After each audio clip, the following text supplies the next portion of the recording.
So basically, we have public leaders, public officials who are out of control. They're writing bills that are unintelligible, and out of these bills are going to come maybe 40,000 pages of regulations, total complexity, which has a dramatically negative impact on our life.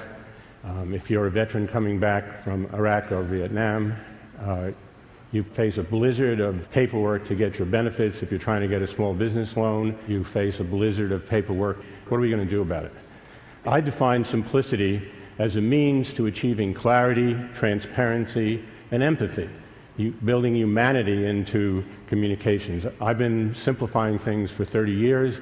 I come out of the advertising and design business. My focus is understanding you people and how you interact with the government to get your benefits, how you interact with corporations, decide who you're going to do business with, and how you view brands.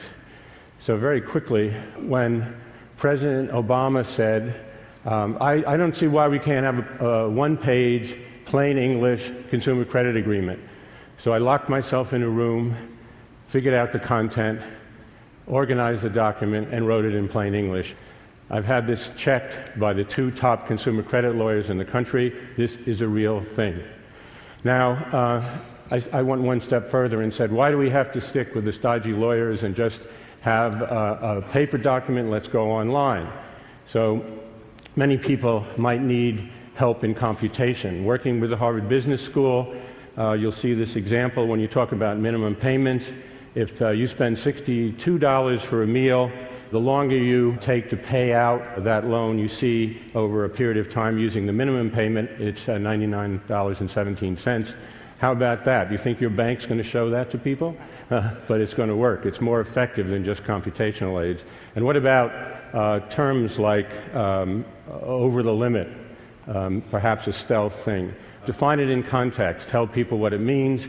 When you put it in plain English, you almost force the institution to give the people a way to default out of that and not put themselves at risk.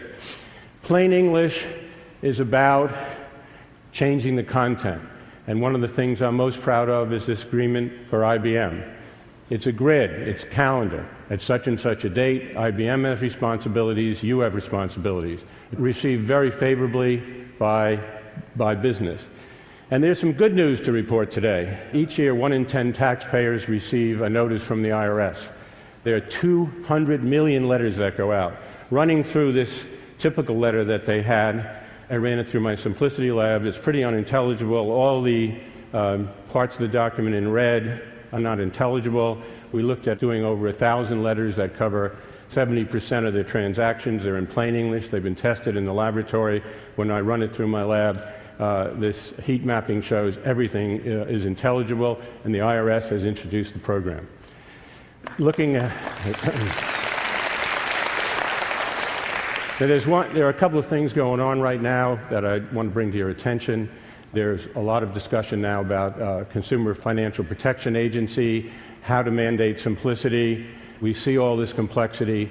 It's incumbent upon us, and this organization, I believe, to make clarity, transparency, and empathy a national priority.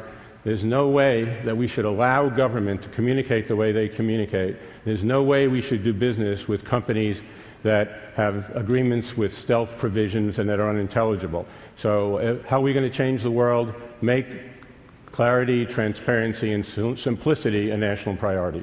I thank you.